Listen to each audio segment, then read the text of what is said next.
আসসালামু আলাইকুম রহমতুল্লাহ। আজ মহান বিজয় দিবস। আজকের এই দিনে 30 লক্ষ শহীদের বিনিময়ে আজকের এই বাংলাদেশ, 2 লক্ষ মা বোনের ইজ্জতের বিনিময়ে আজকের এই বাংলাদেশ। আজকে সন্ধ্যায় ফ্যাসিস্ট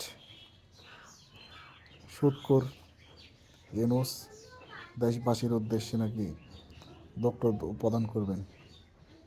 আমার প্রশ্ন হচ্ছে, তিনি এখনও রোহিঙ্গাদের নিয়ে যাওয়ার ব্যবস্থা করতে পারতেছেন না। তিনি অতর্ব একটি সরকার প্রধান, তিনি মেটিকুলাস ডিজাইন করে এই বাংলাদেশের জমিনকে একটি জঙ্গি রাষ্ট্র হিসেবে পরিণত করতেছে।